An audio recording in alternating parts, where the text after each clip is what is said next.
시청자 여러분 안녕하십니까? 시청자 여러분, 정말 이번 총선은 우리 유권자 여러분들이 얼만큼 투표장으로 나오느냐가 승패를 좌우할 것 같습니다.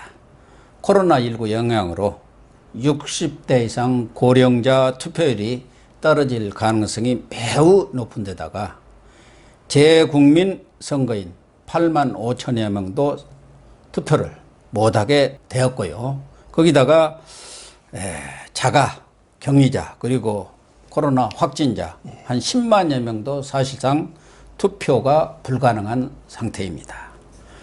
이진공 교수님과 함께 이 문제를 좀 짚어보도록 하겠습니다.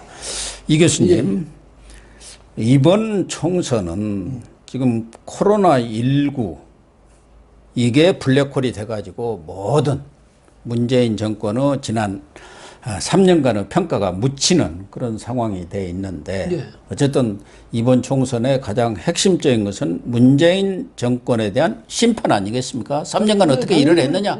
거기에 대해서 잘했으면 밀어주는 것이고 못했으면 거기에 대해서 심판을 해야 하는데 지금 그런 상황이 되지를 않고 이 코로나19 사태로 착시 현상이 일어나고 있단 말이에요. 우리가 초기에는 엄청나게 잘못했는데 그게 잘한 게 아니에요. 벌써 1만 명이 넘었지 않습니까? 근데 다른 나라가 못 오니까 야, 우리가 잘한 모양이다. 이렇게 된 거 아니에요. 그러니까 우리가 충분히 막았으면 이 주변 대만 같은 데 보세요.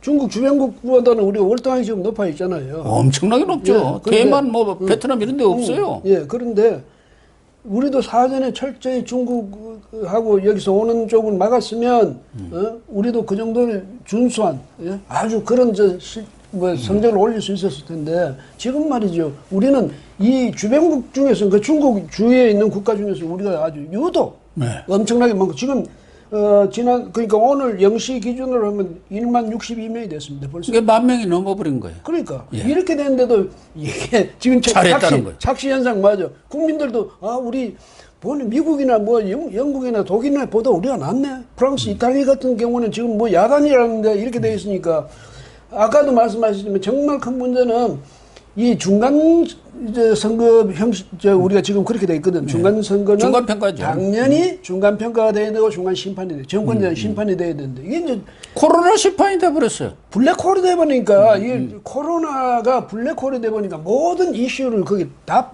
그냥 빨아들여 버렸어요. 그래서 문제는 지난번 김종인 통합당 총괄선대위원장도 만약 이번 총선에서 여당이 이기면은 이 정권은 무슨 짓을 할지 모른다. 무슨 짓을 할지 모른다. 이렇게 우려를 했잖아요. 그런데 일단은 저는 총선에 이기면은 윤석열부터 치고 그렇게 되면은 그동안 각종 권력 비리 부정수사가 지금 진행 중이지 않습니까? 또 멈춰져 있는 것도 있고 뭐 울산 부정 사건을 비롯해서 유재수 감찰 무마 사건 이것도 다 끝나지 않은 거예요. 더군다나 최근에 이제 여러 가지 터져나온 라임 사건, 뭐 신라젠 사건, 태양광, 우리들 병원 뭐 수없이 많아요. 그다음에 저 청주 버스터미널 부지 특혜 분양 사건, 그건 또 안방마님하고 관련. 그거는 뭐 5천억이나 되는 특혜라니까 그 진짜 엄청난 거죠. 이런 수사들이 사실상 윤석열이를 몰아내면은 싹 묻혀버리는 거 아닙니까? 그러니까 지금 윤석열 죽이기에 지금 난리 법석을 펴는 거 아니에요. 그래서 이 선거가 정말 우리 국가 정체성이라든가 이런 것이 어디로 갈 건가. 또 뭐 소주성은 말할 것도 없고 탈원전, 친중, 남북 이런 문제들 진짜 큰 문제도 있지만 이런 것들도 이제 더 가속도를 낼 거 아닙니까?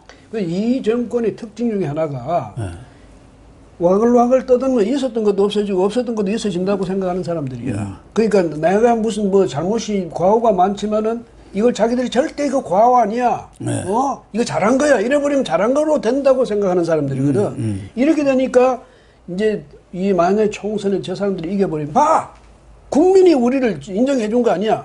이렇게 되면 이제는 그 다음은 뭐 들어가냐면 개헌 들어가겠죠. 그렇죠. 국가 체계를 완전히 바꿔버린다는 거예요. 그리고 소득주도 성장 이런 거 비판 인정 하지 마. 국민이 다 인정했잖아. 탈원전 떠들지 마. 이렇게 될 거 아닙니까? 더불어 시민당이요. 그 공약 처음에 내놔다가 전부 걷어들인 것 중에 보면요. 저기 뭐야 그 이제 증시에 상장사들 시총 1%씩 걷어낸다. 1%에서 많게는 10%까지 참나. 떼내겠다는 거야. 그래가지고 뭐 그게 사회주의고 공산주의. 그러니까 빅데이터 공유기금이 그것도 이상한 걸 만들겠다는 거죠. 그게 말이죠. 그게 바로 지금 사회주의 정책이야. 그래서 60만 원씩 기본 소득을 매달 주겠다는 거죠. 그래서 1년에 360조. 아니 내가 계산해 보니까 우리가 지금 추계 인구가 5,178만인가 돼요. 예. 그러니까 그 넣어 보니까 372조에서 3조 사이더라고. 그러니까 엄청난 거예요. 그냥 간단히 생각해도 5천만에다가 60 하면은 그렇게 되지 않습니까? 요게 그러니까 512조가 올해 예산이잖아요. 본래 예산. 그냥 추경 빼고 본래 예산 512조에 73%야. 그러니까 예산을 73% 튀겨야 돼. 그게 가능한 일입니까? 그런데 이 사람들 기본 인식이 이렇다고. 그래서 이번 총선이 되면 무슨 짓을 할지 모르겠다는 걸 이미 그 예고편을 지금 보여주고 있잖아요. 그만큼 이번 총선에 갖고 있는 의미가 크다는 것이죠. 그렇죠. 우리 국민들이 코로나 안개 착시에 빠져서는 절대 안 된다는 것을. 그러니까 총선에 전부 투표로 가야죠. 그래서 중요한 게 이제 투표예요.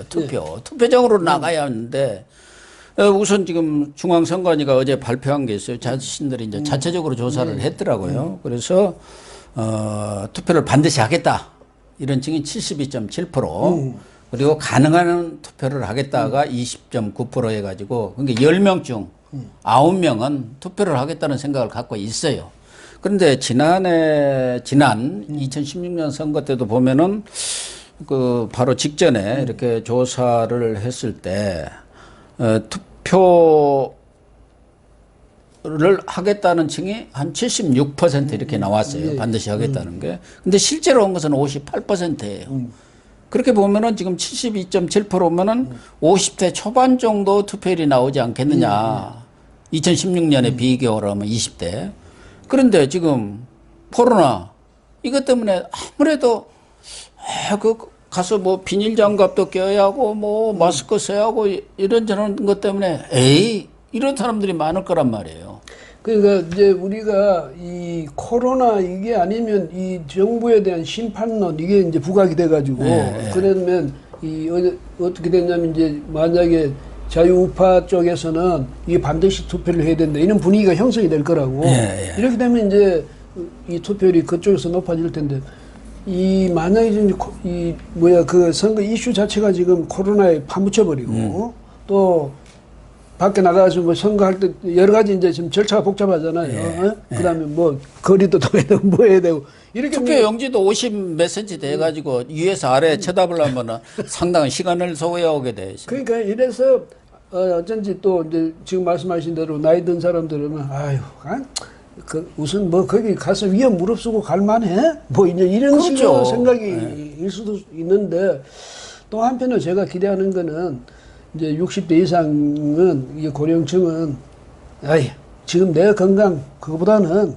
나라가 이게 지금 이게 되겠어? 이런 이제 책임감이랄까 의무감, 사명감 이런 것이 만약에 자극이 되면 이쪽에서는 투표율을 우리가 너무 걱정 안 해도 되지 않을까 이런 생각도 들기는. 근데 그 선관위에서 나온 거 보면은 뭐 우리 이 교수님 말씀을 뒷받침해 주는 게 20대 때, 그러니까 지금 21대 총선 아닙니까? 20대 때는 60대 이상이 74.4%가 투표장에 가겠다 했는데 이번에는 85.5%예요. 훨씬 더 지금 투표장에 가겠다는 욕구들이 많아요. 뭐 코로나 이것에도 불구하고. 또 20대 여기는 20대 총선 때는 63.3% 했는데 이번에는 64.3% 좀 높아졌어요. 20대도 지금 이번에는 고3 학생들도 상당수 투표권을 갖고 있습니다. 그게 50만인가 얼마인가 돼요. 그래서 지금은 60대 이상 20대 이 투표율에 의해서 좌우가 될 가능성이 크긴데 20대 이쪽이 과거에도 보면 전통적으로 투표율이 좀 낮습니다. 거기다 아까 말씀하신 대로 60대 이상, 특히 70대 이상의 고령자층은 코로나 사태로 또 갔다가 또 여러 사람이 모이는데 거기서 옮으면 어떻게 되나 이런 걱정 때문에 떨어질 가능성이 높기 때문에 이게 제일 걱정이에요. 그래서 요즘 통합당은 열심히 투표장으로 가자. 과거 같으면 그냥 투표 없이다고 다 서로 오는데 지금 민주당은 투표 얘기는 한마디 안 해요. 자기들한테 유리하지 않습니까? 20대 적게 오고 또 60대 이상이 적게 올수록 유리하기 때문에 투표장 가자는 동료 얘기가 없어져 버렸어요. 이것도 이제 완전히 옛날하고 저 입장이 완전히 뒤바뀌었잖아요. 옛날에는 민주당 측이 야당일 때는 자기들 맨날 투표하러 가야 된다고 그러고 더군다나 이제 젊은 층들이 자기들을 많이 밀잖아요. 30, 40대, 20, 30대. 그 투표율이 높아지면 우리가 이긴다 이래가지고 그렇게 돼 있었죠. 그랬는데 지금 이제 완전히 거꾸로 됐는데 어쨌든 이번에는요. 근데 60대 이상 이제 나이 든 사람들의 입장에서 볼 때는 참 이게 해도 너무하거든. 네. 내가 일찍이 정말 지금까지 적지 않은 세월을 살아왔는데 세상에 이런 세상 보다 처음 보겠다. 이런 화병이 생긴 사람들이 많아. 그래서 이런 사람들은 이 코로나에도 불구하고 아마 투표장으로 갈 겁니다. 가는데 전반적으로 봐서 투표율이 이 저조해질 그런 위험성이 더 높으니까 이게 이제 걱정이죠. 그렇게 되면 그렇게 돼가지고 만약에 현 정권에 대해서 이것을 인정하고 지지하고 승인해주는 쪽으로 선거 결과가 나와버리면 이게 좀 앞으로 좀 골치가 아프게 되겠네요. 그러니까 아까 그 투표에 총선에 관심이 있다는 층은 이제 말하자면 20대도 높아지고 70대도 높아졌는데 예를 들면은 투표 의향이 있느냐 이건 물어보니까 20대의 경우만 들어보더라도 지금 20대 총선 때는 72%가 나왔었는데 이번에는 52.8%로 18.2%가 줄어들어 버립니다. 그러니까 여당 입장에서는 가급적 투표 안 나오는 게 좋겠다. 그러니까 자기들이 투표장 가자고 독려할 필요가 없는 그런 상황이 됐어요. 과거는 특히 20대라든가 이런 것은 좀 진보적이고 개혁적이라든가 뭐 이런 성향 때문에 민주당 쪽에 유리했는데 지금은 많이 바뀌었어요. 애들을 하나만 낳고 그래서 그런지 성향 자체가 지금 바뀌어 있다고 20대가요. 그 20대는 사실 또 그럴 수밖에 없는 것이 20대에 보면 요즘 되는 일이 없잖아요. 무슨 맨날 일자리. 취업이 안 되니까. 아니, 근데 대통령은 무슨 자기 집무실에다가 일자리 그 상황판 해놓고 날이면 날마다 체크하고. 지금 없애버렸다는 소문이 있던데 누가 몇 사람이 지적을 했는데. 그냥 달아놓고도 자기도 안 볼 수도 있지. 그런데 이런 식이 되니까 이 젊은 사람들은 좀 뭐냐면 이제 그런 게 정의감 같은 게 좀 있거든. 그래서 거짓말 한다거나 이런 거는 못 견디는 거야. 그럼요. 견디지 못하죠. 그래서 더군다나 조국 이 부분으로도 사건으로도 마음의 상처를 많이 입었지 않습니까? 거기다가 지금 코로나 사태로 인해서 그렇지 않아도 이거 없을 때도 지금 20대 특히 취업난이 아주 역대급이라는 소리가 나왔는데 지금 아예 뽑지를 않잖아요. 있는 사람들을 다 지금 내보내는 판인데 뽑을 리가 없죠. 그러니까 언제 취직 시험 기회 자체를 가질지를 알 수가 없어요. 이 정부가 끝없이 돈을 좀 쓴단 말이죠. 끝없이 예산을 확대해가지고 돈을 써대고 앞으로도 계속 돈 쓸 일을 만든다고. 이게 나중에 누구 빚이 됐냐고. 20대 그 이하 그 다음 세대의 빚이 된다고. 그러니까 우리는 쓰다가 우리는 이제 얼마 안 남았잖아요. 근데 이 젊은 사람들 어떻게 할 거냐고. 근데 이 정부에 대해서 이 젊은 사람들 그런 데 대해서 지지할 마음이 생기겠습니까? 안 생기지? 꼭 어느 당의 유분리를 떠나서 4년마다 있는 이런 유일하게 자기 주권을 행사할 수 있는 기회 아닙니까? 그러니까 특별한 사정이 없는 한 반드시 투표를 해야 해요. 그게요. 만약 내가 포기한 권리를 누가 주스다 나한테 갖다 주겠습니까? 안 주죠. 안 주잖아요. 그런데 여하튼 많은 국민이 투표를 하죠. 그것이 결국은 지금 민주당이 이기든 아니든 그게 문제가 아니라 국민이 여하튼 주권자로서 분명한 입장은 정해줘야 되는 거야. 그렇잖아요. 그래서 만약에 투표율이 굉장히 높아졌는데 그 국민들이 선택한 것이 민주당이라면 그건 인정을 해야 되는 거고. 그런데 어쨌든 우리가 주권자로서 우리의 권리를 포기해버리면 그 권리는요, 정권 측이 그냥 싹 갖다 없애버린다고. 그러니까 이런 것을 생각하더라도 요번에는 유권자들 확실하게 나가서 뭐 꼭 제가 무슨 미래통합당 찍으세요, 뭐 민주당 찍으시면 그거 아니에요. 그렇죠. 아니에요. 예. 자기 권리를 행사를 해야죠. 예. 주권자로서 자기가 선택 분명히 하라는 거지. 권력은 국민으로부터 나온다고 했는데 당연하죠. 그 국민으로 나오려면 투표를 해야 나오는 거예요. 맞습니다. 그래서 이제 그런 점에서 이번에 총선 때는 만난을 무릅쓰고 저도 이제 뭐 당연히 저는요 사실은 오랫동안 그 선거 때만 되면 사설을 이제 투표장에 가다 이게 사설을 맨날 그랬었죠. 저도 많이 썼습니다. 그러니까 투표마다 지금까지도요 투표에 빠져본 적이 없어요. 왜? 내가 그 말 해놓고 나는 빠지면 안 되잖아. 그래서 그런 게 있었는데 여러분들도 국민의 의무고, 예? 국민의 사명이고 이러니까 여러분들 모든 그 유권자들은 이번에 어쨌든 마스크를 한 3개씩이라도 끼고 투표하러 가야 되겠습니다. 예. 또 하나 짚어볼 사항은 요즘에 이제 아마 시청자들도 너무 혼란스러울 거예요. 뭐 각종 여론조사 이 부분이 불공정하고 또 편향됐다는 것은 많이 이해들을 하고 계시지만 보수 언론에서도 보면은 요새 뭐 관심 지역이라든가 격전지라는 데 대해서 이런 여론조사 결과가 나오잖아요. 그런데 언론마다 달라요. 어느 쪽에서는 A 후보가 앞섰는데 예를 들면 B 신문에서는 상대당인 B 후보가 앞선 걸로 나오니까 아니 도대체 같은 지역에 대해서 유력 언론사들이 물론 그 이제 여론조사 기관을 통해서 조사를 하지 뭐 어떻게 이렇게 서로 다른 결과가 나오느냐 정말 헷갈린다는 사람들이 너무 많아요.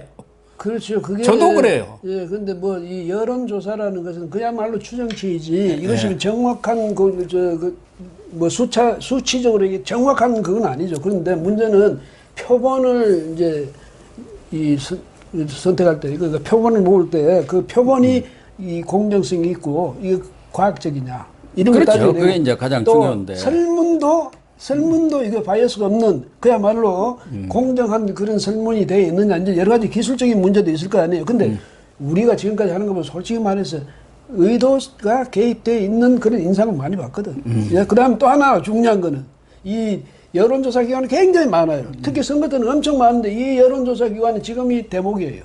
그렇죠. 네. 그러면 주문자 색깔을 해야지 오해만. 예? 만약에 고 교수가 저한테 이제 만약에 의뢰를 하면 고 교수한테 가능하면 좋도록 해줘야 다음에 또 올 거 아니에요. 예, 그렇게 되죠. 고객 관리 차원에서. 예. 그래서 이런 것 때문에 우리가 앞으로 여론조사 이거 갖고 관련해서는 중앙선관위와 또 정부와 또 정당들과 정말 진작에 이거 연구를 해야 돼요. 그냥 이런 식으로 여론을 오도하는 식으로 여론을 조작하기 위한 이런 여론조사 이게 계속 만약 허용된다면 이게 바로 선거를 말이죠. 이 분위기를 흩뜨리는 그런 요인이 되거든요. 선거 자체를 예. 오도하는 그럼요. 망치는 그런 결과를 가져올 수가 있다니까요. 근데 중앙선관위에서도 이렇게 발표한 내용을 보면은 지금 각 여론조사 기관이 조사를 할 때 그 응답률이라는 게 있지 않습니까? 그게 이제 10% 안팎이에요. 그러니까 100명 조사하면은 한 10여 프로 안팎인데 그거를 미국과 같이로 엄격한 그런 조사 기준을 따진다면 3% 정도라는 거예요. 3%. 그러니까 100명 조사해갖고 전화를 콜을 해갖고 3명이 대답하는 걸 가지고 하는 게 이제 여론조사 결과로 나온다는 거기 때문에 그만큼 불확실하고 또 그 대답하는 사람, 우리 같은 경우는 특히 아주 진영 논리에 적극적인 사람들만 답변을 한다는 거예요. 저도 전화 오고 그러면 바쁘면 거의 못 받잖아요. 아예 됐다고 끊어버리잖아요.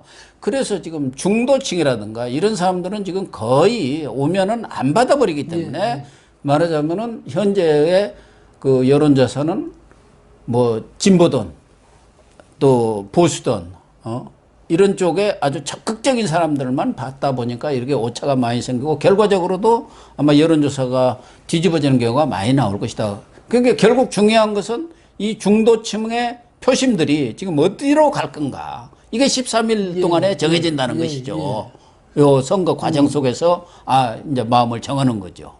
그러니까, 지금 이 갤럽 같은 데 조사한 거 보면 중도층이 한 27%, 많을 때는 30%까지 나오고 있어요. 2층이. 그러니까 나머지 35% 정도는 나눠져 있고 이 중간에 있는 한 30% 이게 결정을 하기 때문에 이 중도층 소위 우리가 언론용어로 산토끼라고 그러죠. 집토끼 말고 이걸 어떻게 잡아오느냐 이게 가장 중요한 것 같아요. 예, 그리고 이제 이 여론조사 결과가 아까도 고 교수도 말씀하셨지만 이게 사실은 이게 자칫하다가 유권자의 생각을 오도하는 수가 있거든요. 이건 또 큰 문제고, 그다음 또 하나는 요즘 뭐 흔히 하는 말은 기울어진 운동장이다. 그러니까 정부를 친정부 쪽인 그 사람들을 더 많이 만약에 비중을 더 둬버리면 지금까지 뭐 한 70~80%가 친문 세력들이 답변하는 거를 그렇게 나와 있죠. 그렇게 되면 판별 분석을 해보면은 그러면 나중에 그걸 보정을 해줘야 된다고. 네, 보정을 해야죠. 여론조사 기관에서 그걸 안 하거든. 그냥 발표해버리니까. 네. 예? 이것도 앞으로는 이제 정말 이런 것은 그냥 허용돼서는 안 되는 거니까 여론조사를 하긴 하되 가능하면 진실에 가깝고 정확성이 더 있는 그런 여론조사 결과를 생산해야지. 그걸 말이죠. 뭐 어떤 특정 그 세력에 맞춰서 이익에 맞춰서 그렇게 내는 이런 여론조사는 앞으로 좀 없애야 되겠어요. 예. 이번에 또 하나는 중앙선관위에서는 가급적 투표율을 높이기 위해서 말하자면 특별 예산을 좀 할애를 해가지고 각 투표장에 마스크를 놓자. 그것은 좋네. 근데 이 정부에서 필요 없다고 한다는 거예요. 거기에 종사자들은 하겠지만 그게 한 500억 들어간대요. 그런데 자꾸 투표율을 낮추려고 정부가 요새 뭐 외교부도 그렇잖아요. 지난번 외교문서 이렇게 공개할 때도 누구예요? 임수경 미리북 사건은 싹 뺐어요. 거기에 기획한 사람이 임종석이 아닙니까? 또 운동권들이 거기에 관여되어 있기 때문에 그런 내용들이 있겠죠. 아니 지금 그거 공개해버리면 예? 그것도 언론이 얼마나 쓰기 좋은 이야기거리잖아. 그러니까 지금 이 총선판 완전히 뭐 망하는 거야. 그래서 안 하는 거지. 여하튼 아니, 정부가 왜 그렇게 편을 드냐고. 이번에도 내가 볼 때는 그냥 각 투표소마다 이렇게 마스크를 좀 비치해 놓고 또 안 쓰고 온 사람들도 있을 수 있고 그러잖아요. 그냥 무심코 나온. 그렇게 해야 하는데. 아니 총선에 참여해준 그 총선 참여 투표율을 높이기 위해서라도 권장하는 차원에서라도 선물로 마스크 하나 정도 줄 수 있죠. 그런데 왜 그러겠어요? 아니 덜 나오면 좋은데. 그러니까 이번에는 뭐 정부든 또 여당이든 중앙선관위도 마찬가지 아닙니까? 거기 조혜지 상임위원이라고 그 사람이 다 하는데 그게 문재인 캠프 쪽 사람 아닙니까? 그래서 그런지 투표장에 가자고 막 독려하는 얘기가 없어져 버렸어요. 그래 김종인 위원장만 통합당에 투표합시다. 그러고 돌아다니시더라고. 그런데 마스크 이야기가 나와서 말인데 만약에 500억 든다 했습니까? 예. 그 중국에 보내자. 만약 이러면 그래. 보내야지. 그럴 거 아니에요. 이래 돼. 북한에 보내. 그래. 북한에. 그렇지. 빨리 연구해. 뭐 어떻게 빨리 방법 찾아 이럴 텐데. 투표장에 그거 놔둡시다. 이러면. 뭐하러 그런 거 하냐고 이렇게 할까 아니까 이게 이 정부가 정말로 그걸 보면 말이죠. 이 정직하지도 못하고 이 뭐랄까 국민들이 생각해가지고 자기 희생적인 그런 모습을 보여주기를 우리가 기대한다는 그 자체가 참 우리가 말 귀양 보내는 셈이죠. 네, 시청자 여러분, 우리 국민들이 정말 주권을 행사할 수 있는 그런 기회는 이 투표밖에 없습니다. 그래서 이번 총선에서는 반드시 투표장에 나가서 자기의 국민으로서 유권자로서의 그런 권리를 행사해 주시기를 거듭 부탁을 드립니다. 오늘 방송 마치도록 하겠습니다. 시청해 주셔서 감사합니다.